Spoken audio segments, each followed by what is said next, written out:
Ilija is guitarist and vocalist for Perth metal band Illyria, whose album The Carpathian Summit is out now. They'll be supporting Circles in Perth on the 20th of July and Polaris in Bunbury on the 31st of August. Ilija, thank you so much for joining me. Oh, pleasure's mine. So I want to go back to the beginning. How did the band start?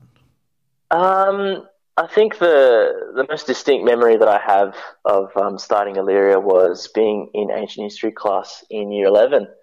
And I was studying ancient Rome, and I was looking at a map in the history book, and there was a province called Illyria. And I asked my teacher about it, and he says, "Oh yeah, it's it's very famous region, lots of Roman emperors and stuff like that." And I was always attracted to it because it was from the same region where I am also from, heritage-wise, being Serbia and Greece. So it was a nice connection for me to start a solo project with the same name that's similar to mine, and also culturally similar. So that started off in about 2013, late 2013, and then George came on a little bit later because he was looking for a band to start with that similar style of music, and we released one song on the internet, and the other three guys in the band joined in once they sort of started seeing some progression, and it all goes from there. Now, obviously, there's a sort of, as you mentioned, heritage-wise, there's a specific connection. But in terms of like sort of relating it back to ancient history, do you have any specific interest in ancient history and those kind of topics? I love it. I love the humanities. I love everything that's in the social sciences categories. I'm currently studying to become a primary school teacher, and I'm hoping to engage in the humanities a lot for the next generation of Australian students. So even outside of music, it impacts a lot in my life. Question about the logo. I really love it. It's kind of different to a lot of bands you see. I think metal bands can be, for better or worse, a little bit formulaic in the way they have their logos designed. Where did the impetus for that particular logo design come from?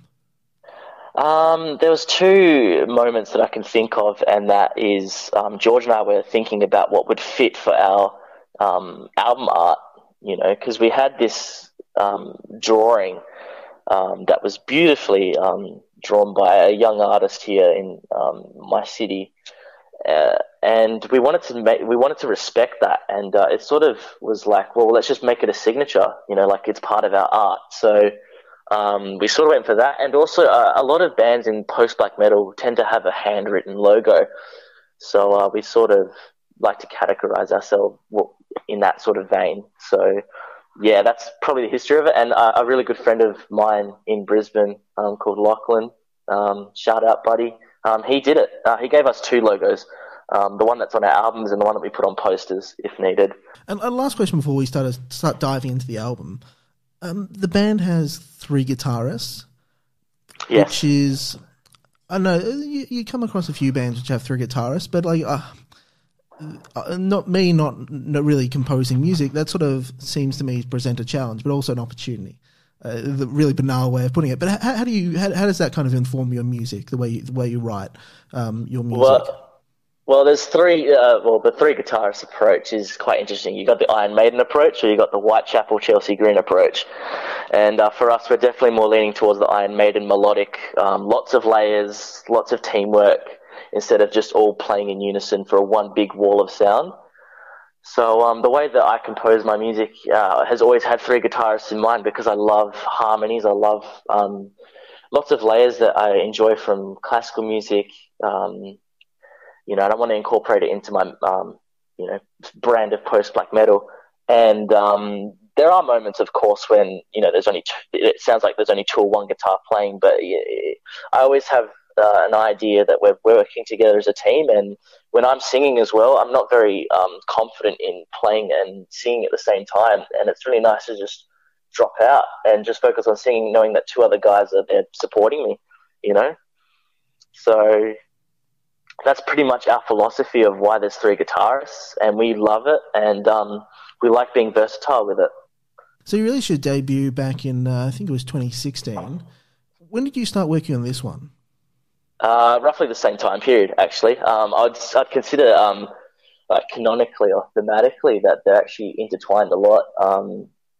The first album is, for me, the Carpathian Summit Part 1, and I didn't want to make it so black and white, and I wanted people to really delve into it. But I think now, after a few months, I think a few people have noticed it. And, for new listeners that want to be captivated, that's another thing that's a bargain, is that really it's like 20 songs put together. You released Swansong back in 2017. Talk a little bit about, obviously it's a nice kind of taste, but the album was nearly 2 years away at that stage. What were you trying to do with that? Were you trying to give people a sort of taste of what was to come? Was that kind of, I don't know, something you're working on in particular? Talk a little bit about that. We talked together as a band after album 1, because we were still checking if we wanted this to be a serious thing or not, because we were all playing in different bands at the time. Illyria was actually technically a side project for all of us.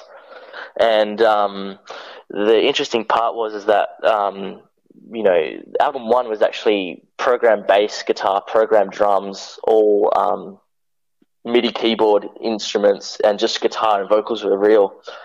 And we wanted to see what it would sound like if we stuck with our producer and did real drums and recorded everything quite authentically. And once we heard what Swansong reception was like, we were like, well, for Carpathian, let's actually do everything ourselves and self-produce and make everything authentic.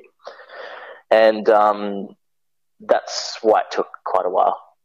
So you talk about the albums being intertwined, but I can, maybe it's just me because I was sort of listening to them listened to the first one, then the second one recently, and then listened to the second one again just today.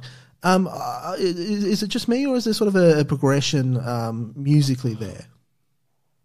I'd like to think so, because One Mind is great and all, which is what album 1 is. It's basically just me just tuning out these ideas and having the boys bounce off with their unique department. But this album was us together as a 5-piece, all our minds strung together and in tune, and we've developed some great chemistry, and we really are so proud of the songs that we've written. And there's no stopping us, and I think we're just going to keep on getting the momentum rolling.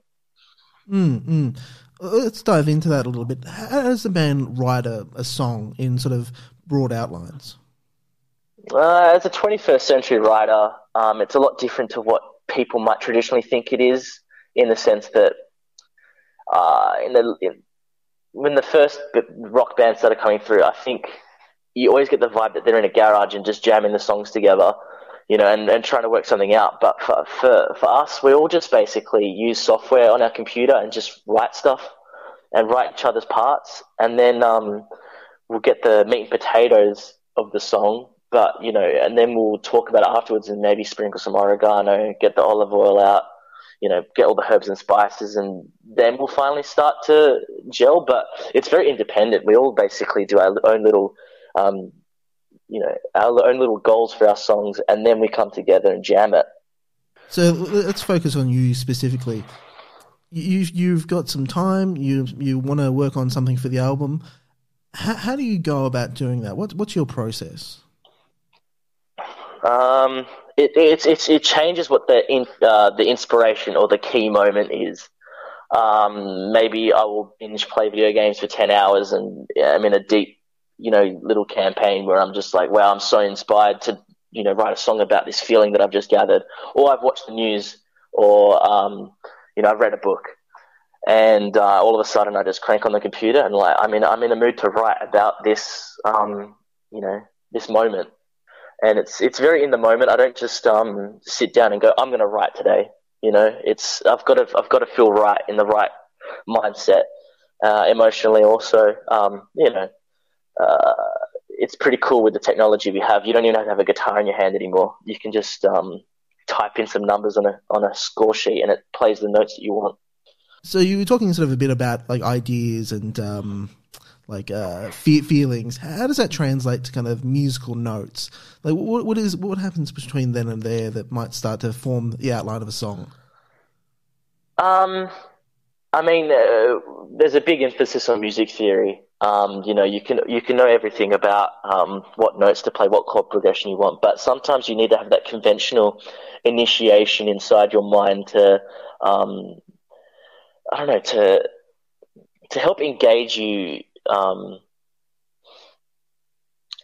It's quite hard because it's more of an action speak louder than words sort of thing. I mean, I think the Tool guitarist says it the best, is that he doesn't really care too much about music theory, because music theory, it's great to have it on paper, but when it comes to your hands and your voice or whatever part of your body you want to express with, you know, it's just hard to put into words. It's an action speak louder than words approach for me personally. You can crap on about all the, we play in a minor scale, a key, chord progression, whatever, metal interchange, all this type of stuff. It all goes out the window for me when I'm in the zone. You can look at it later in a song, but to think about that stuff in the moment, and then you need some emotional and mental engagement.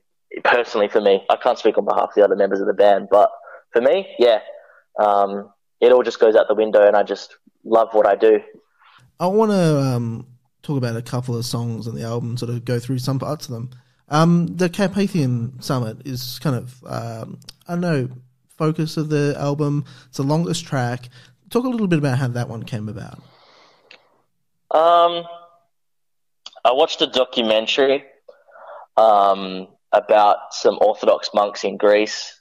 They live on an island called Mount Athos, and it really inspired me because they just literally rejected the materialistic world, and I wanted to capture that feeling in my music, where you're basically setting off away and living a very peaceful sort of life and a journey. And of course, the big cool part is the trumpet and stuff like that. And that was a really cool addition that some of us thought of, and spicing up the songs, because we're big fans of orchestral pieces, and it was cool to have a real trumpet also recorded.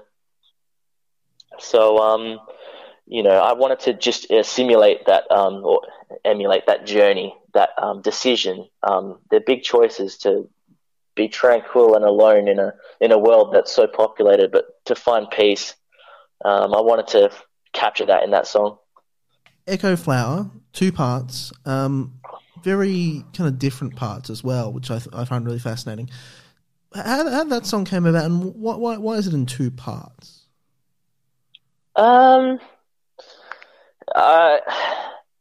I think for Echo Flower, the most interesting part was that was lyrically me expressing one of the first times I've ever properly felt in love with someone else, and it's a new feeling. It's something that's it's a shock to the system, but also a good. It's a positive feeling, and I wanted to write something upbeat. With my background being in more of the core genres than metal, I wanted to find a way to progressively incorporate that with the Illyria trademark sound, with 3 guitars, wall of noise, massive harmonies, and blast beats. And I just wanted to push myself and add in some prog metal at the end, and quiet guitars at the start to really warm you into the big climax. So it was really nice. And to get Alex from Statues, Matt, my drummer, his other band is the same as Alex's, and I wanted to show that when it comes to guest musicians, we don't care about getting big names. We just want to put our mates on the record, and I thought he suited perfectly for that track. Wilderness, very kind of gothic rock, post-punk vibes to it. Does that come from any member in particular? Because I found it very, very distinct. Yeah, it was really funny because I think George and James were the biggest pushers for that song, the other two guitarists. But for me, it was actually sort of a taking the mickey out of them, to be honest, because we were sort of jamming at band practice and we had this disco beat sort of thing, and I started playing that riff at the start, and all of a sudden we're like, hell yeah, let's keep doing it. So that was one of the first times that we actually jammed a song together to actually initiate it. So it wasn't actually one of those ones where I sat down on a computer and thumped it out. So it definitely reflects that. And lastly, before I get to a couple of other things about the album, the second day of spring, almost entirely instrumental except for two lines. Why don't you want to sort of keep it mostly kind of about the instruments, but then add your little sort of bit into the song? I think one of the reasons why that was an artistic decision, because when it came to Cold Summer, Autumn Fades Away, Second Day of Spring and Winter's Wedding, they all intertwine over the album being about a same love interest. And I wanted to really use that song as a way to just, express a way of indicating love not through words but through my music instead, and singing to people, not just the person that I'm focusing on, but for anyone who's in love, to really focus on and think about what it's like being in love with someone else and just having a nice intimate moment. When it came to the words, I think it was more of a climatic decision to just, symbolically express my thoughts, and then go back to the instrumental. So, yeah. I was actually going to ask you about the relationships between those four songs. Why pick the sort of thematic, overarching idea of seasons for those particular concepts? I think it was me trying to rip off Vivaldi's Four Seasons in a way of doing it my own way. So, and I've seen lots of bands do the whole, summer, winter, and it's quite common in lots of stories to have a narrative that's set in different seasons, expressing different parts of a story through the energy and the temperatures and all that stuff. And I wanted to just make that pretty blatant and easy for the listener. Because I don't want to write music for myself too. I'm representing four other guys in my band, and I've got listeners also to consider, to relate to through my lyrics. And I don't want to get too personal. I want to keep it nice and general. And I feel like that's a really good way to just connect to people and just know that we all feel the same thing. I want to hone down a little bit more on vocals and lyrics. In terms of the vocals, I feel like they're a little bit even more varied than the first one. Was that something that you were kind of working on in general? Or is that something that kind of came out of this music being a bit more, progressive, experimental? Oh, well, when I first recorded the first album, I was like 17, 18. My voice was still pretty new and weak to it all. This is technically only like my second band that I started doing vocals in. So the first album was me just sticking to my strengths and not pushing myself too hard. I felt confident with my high scream, and when it came to clean singing, I just stuck to a very comfortable range and not use too much power. But with the second album now, I was 21, 22 when I finished recording it, and I felt like I've grown and progressed a lot as a musician in terms of vocal versatility, and I've added a few more techniques to my repertoire. And I wanted to just keep on showing people that we're going to keep on progressing and going further in our music, and vocally especially, it keeps me motivated too. Lyrics. How did you approach these? Like, where do they come into the songwriting process? They're the very last. Oh, actually, let me rephrase this. They're the first thing I consider before I write the music, but I need to write the music first before I start writing them, if you understand what I mean. I think of a feeling, and I know what I'm going to write about, but I wait until I finish the music until I start the vocal composition. So, yeah, the instrumentals are recorded first, and then I do the vocals. And what kind of goes into the writing of those lyrics? Are you considering, I don't know, internal stuff, I know I'm just going over stuff that you probably consider, but internal stuff, sort of outside influences of culture, experience, events. How do you incorporate those into like the lyrics that you're writing? It is personal stuff, but it also can be external stuff. I can be triggered by an event that happened and I want to write about it. It's just a mere feeling of, a reflection of, something that happened to me in the past or in history or around the world, or even, other members in my band have a story to tell that I engage on, but I do 100% write the lyrics myself. But I mean, I like to keep things very general and plain in the sense that I want the bands, and I want the listener to just stay captivated in a way that it's not too personal, that they lose traction, and they want to feel related, but also keep it in riddles as well, with lots of symbolism, figurative language, to still keep it quite entertaining and not so bland.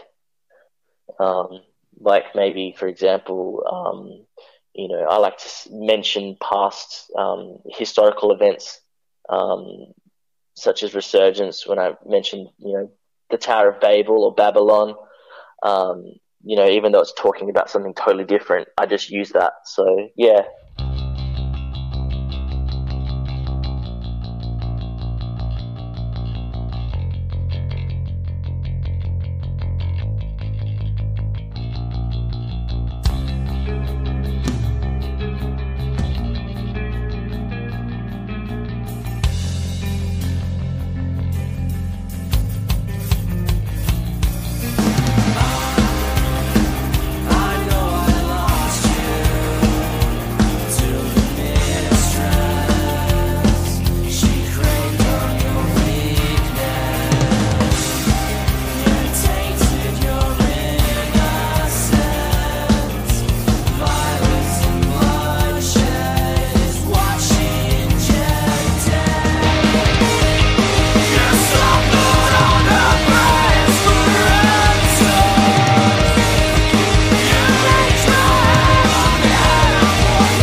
they'll keep surviving after all.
Moving on to kind of the more technical side of the album, as I think you mentioned, recorded, mixed, and mastered by your bassist Daniel.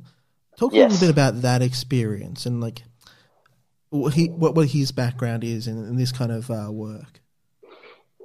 Daniel's always had a keen ear and eye for production. It's definitely something that he's more leaning to than, for example, playing live shows. He definitely finds his home in the studio. And we saw that potentially a lot in the first album when he gave lots of advice and constructive criticism to our producer and lots of commentary about the first album. And we started going to ourselves like, should we just 100% DIY this? Daniel, do you want us to help support you? And it was a really fun 2 years making the Carpathian Summit because it's 100% us. It's symbolically what we want to be as well. We want this to be our band. We want to do everything, and we're an independent Western Australian band, and we really want to showcase that and be like, this is us. And even when it comes to production, it's just as important as it is being on stage and even writing it. And we wave the flag very high, and we're really looking forward to seeing what more we can do, because now we've set a nice foundation production-wise of what we want, and we want to keep on growing that. Couple of basic things remaining for the album.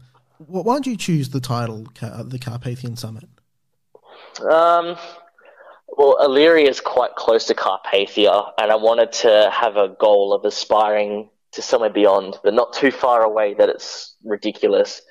So I thought, because someone said to me once that listening to your music is like climbing a mountain, and then hitting the peak is a really blissful feeling, and then coming back down again feels like, the journey's complete. And it really inspired me, because I was like, well, then I want to keep on doing that in my music. I want it to feel like a roller coaster ride of emotions. And when it came to writing about the Carpathian Mountains and being so close to home in Europe, I feel like it's just a lovely concept that I sort of kept to myself, but I think it sounds cool as well. Who did the artwork, and what was their brief? So Matt and I were discussing about keeping the same sort of vibe as the first album art, which was, a nice artistic piece. And I was looking for artwork that was, nice with mountains, and it was too modern looking, and it was too gross for my liking. We're quite picky. It took us 3 years to release this. We've been known to be a bunch of overly pedantic perfectionists, and it really got to the point where I was Google imaging, searching, medieval art, mountains, snow, and all of a sudden I see this lovely Russian painting that was made in the 18th, 19th century, and Ivan Shishkin is unfortunately, he's not alive in our era. He's from a couple of eras ago in art, and because he was before the Soviet Union, I think all Russian pieces before 1917 is free for use, so we don't have to worry about copyright or anything. And we loved using his artwork for all of our CD art. So yeah. Well, one of the things that sticks out to me about it is bears. I don't know if I have a comment beyond that, but yeah. The bears, the little cubs. I wish there was one more, just so it could be every band member. But I'm really glad that we can keep on using the animal theme that we had from the first album, because we just feel like lots of album art uses either people, lots of human symbolism, and we wanted to just keep the animal vibe going. Lots of our merchandise is just animals, lots of different animals, and we love nature, we respect nature. We're very proud endorsers of the environment and protecting Mother Nature and Father Time. So it's very nice to have album artwork that also keeps true to who we are. Talking about you guys in a live setting, you played the album launch show a little while back. How did that go? It was really crazy to see 200 people there for us, and the supporting bands, of course, and it was a victory for Western Australian music and art. To see West Australian photographers, West Australian musicians at a West Australian venue, getting 200 people in for 100% local night with different genres, not just black metal. We had psychedelic rock, we had post-rock, we had depressive, suicidal black metal. It was crazy to see that no matter what people say online, in person, I believe that the live scene is hitting a peak again in Perth, and it's because there's some really great synergy and music and art coming through. It's a really great community. I'm so proud to be Western Australian, and that night is definitely one of the greater memories I've had being in a band. You talked a little bit earlier, I think, about this, but I want to go into a little more detail. How do you approach a live show? What are you trying to do when you play live? Try and keep George and Daniel calm, because they still get a bit nervous. But, I've been playing live shows since I was 12 years old. So for me, it's I guess I'm pretty numb to the whole situation. Mind you, that show we did at the album launch was quite nervous-wracking because these are all totally new songs we're playing live. And when it comes to the older stuff, we like to touch it up once a week, but that band practice. But this new stuff is actually pushing us virtuously because it's actually quite hard music. We've really pushed and challenged ourselves as musicians because we didn't realize how serious this was going to be. And, live-wise, we really try and just keep it simple, but at the same time, we're always looking to keep on pushing ourselves musically, not just in the studio, but also on the stage. I was doing a bit of browsing, as I do with every band, and I noticed that you played with Alcest and Bolt Gun. And I was thinking to myself, wow, Alcest, Bolt Gun, Illyria. That's a fucking amazing lineup. When I said it was playing the live show for our album launch was one of the greater memories. Supporting Alcest was the best memory. Supporting Alcest, spending, all sound check and stuff with Stefan. Nage. Sorry. The main writer of Alcest. He had a lot of time for us. He knows about us, especially Indra as well. It's really nice to get the recognition from people who influence you. And I cried that whole set that they played. I was crying in the front row. I had the best night of my life. I've also supported other amazing bands too, like Pliny Neighbor, the Scaris, Caligula's Horse. It's really cool to just, instead of paying a ticket to go watch these bands, you can go there and actually play also. I really feel like I've made it as a musician. Everything else now is a bonus. I'm so content I can die, honestly. It's so beautiful. I love it, and I want to keep it going. It's incredible. I want to finish up with a couple more general questions about you. I think it was you. I was having a bit of trouble tracking down who was who in the interview, but I think you mentioned your favourite person in history was Saint Anthony the Great. Am I getting that correct? Cool. That is correct. Talk a little bit about that. For me, after finishing high school, there was a little brief moment of my life where I turned away from my Orthodox faith and took in atheism a little bit more. Well, I would say agnostic, actually. I still believed in something. I just sort of lost a little bit of my path in Christianity. And it was sort of reflecting my life, and I was just really down and low and not in a good patch. And I think one of the best things my parents did was help me get back into my faith. And instead of, looking into the Bible and just, keeping it quite PG, they really let me, they exposed it to me as an adult. And the sayings of the Desert Fathers definitely helped me. And there's lots of monks and hermits from the early centuries of Christianity, such as St. Anthony the Great, and a lot of stuff that he said still motivates me and inspires me to this day. And everything I do is God's work, and I try to keep that going, especially in a genre like this where it's very difficult being a Christian in this climate. And I try not to speak it out loud in my music. I've got 4 other guys in my band that I'm a Christian in a band. This isn't a Christian band.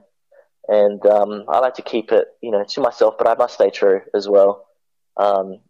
Anthony the Great, a lot of his sayings helped me out a lot, and his story, despite how much history books embellishes things, I like the vision of it, and I try and stay true to myself and my faith and my heritage and my culture.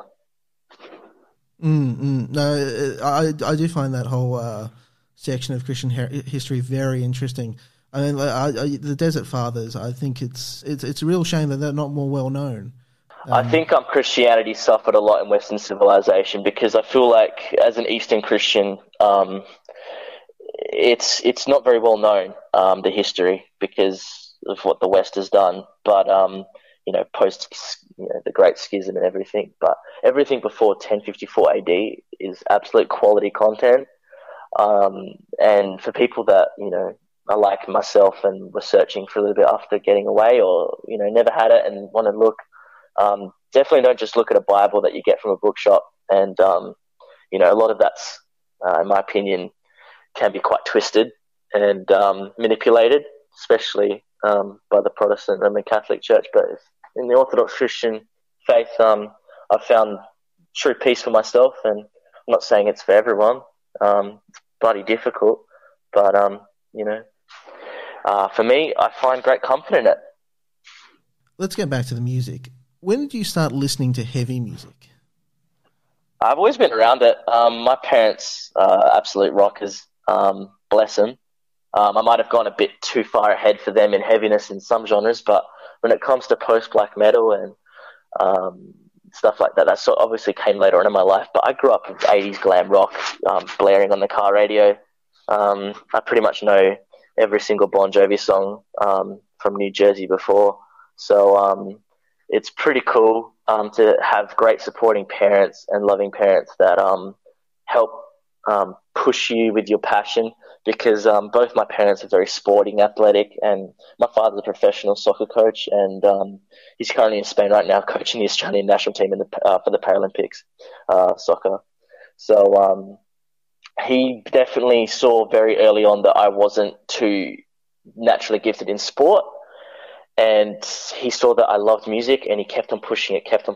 And when it came to the metal, I think it was when I started picking up a guitar and I wanted to progress further with harder stuff to play. Sounded cool. I played classical guitar for a year. Despite how technically important it was for me, switching to electric, oh my goodness, I'm pretty sure I've got like a stack of Guitar World magazines somewhere hidden in the garage that I've absolutely turned inside out from just playing so much. So yeah, that's pretty much what initiated it. It's family. Sort of molded by it. So obviously bands like I think I've seen Alcest, Deaf Heaven, very important. But I think something that's really key as well to you, kind of as a musical writer, is other bands like Between the Buried in Me, Protest the Hero, The Contortionist. Talk a little bit about those other bands. When it was just George and I think the whole Alcest Deaf Heaven thing was pretty blatant. It was our side project in a way for us to just write that type of music. When we first released Cold Summer, it was clearly just us, making post-rock and black metal fuse together. But when Matt and Daniel and Jane started joining the band, I used to play in a progressive death metal band with Matt before he was in the band. And as soon as he came in with his drumming, I was left with no choice but to bring in our BT Bam and contortionist elements. And, with James, he's very into the whole doom and, sort of that stoner rock sort of vibe. Like, he brought in lots of that ISIS kind of vibe as well, the band. And, Daniel, lots of Carnival, Porcupine Tree, that sort of thing. So we Illyria sort of just turned from two guys in a cucumber shed jamming blast beats to 5 guys in a little jam room putting all our thoughts together and trying to make it work. When did you start doing vocals? I think I was 16, playing in the same band with Matt, and I was doing backup vocals on guitar. I was just a rhythm guitarist at the time, and I was just developing a little bit of a dog yell like a chihuahua. And it's just grown, I guess, over time. I've just gotten more into it. Are there any vocalists which are sort of influential in the way you've kind of approached that? I think the catalyst was Travis Ryan from Cattle Decapitation. That guy absolutely is a freak. And as soon as I started hearing Monolith of Inhumanity, that album is what made me go, holy moly, I want to do everything I can like this guy. Because he honestly does everything. The guy's a freak, and he's like one of those once in a generation musicians or athletes or anything like that. He's like the Usain Bolt of metal vocalists. And we're never going to experience another Travis Ryan, so just cherish it. Even my dad listens to Cattle. That's how good they are. Like, So I'd just like to have a massive shout out to Cattle Decapitation, but for pronunciation wise, and making sure that my clarity is good, I have to give it to Randall Blythe from Lamb of God. He really helped me too. So yeah, those two guys together is what I try to go for. And when it comes to my sound, I guess I listen to a lot of deathcore guys. Like I think I just listened to that In Dying Arms Boundaries album non-stop and just tried to copy his high screams. Yeah. So there you go. That's a couple plugs. Last question. What have you been listening to, watching, reading, or playing lately? Okay, so playing. I'm playing a lot of Football Manager 2019 because my dad's in the game and I like to just, pretend that I'm him. I've also been playing lots of Rising Storm Vietnam because it's on Steam Summer Sales right now, and Mordhau. When it comes to listening, I've been listening to a lot of the 1975, lots of the Smiths, lots of Slow Dive, Mogwai. I'm kind of metaled out after Carpathian Summit. That might be a hint of what's to come, but I'm still staying true, listening to lots of cool stuff, broad ranging from all the way from slam to jazz. So when it comes to watching, I'm currently rewatching Rome with my girlfriend, the HBO Rome. It's actually really good. Pretty much, yeah. Reading. I'm actually taking a break from reading because I'm currently on uni right now, and I don't really want to talk about my uni books that I'm reading. So that's kind of killing my vibe. But you got to do what you got to do.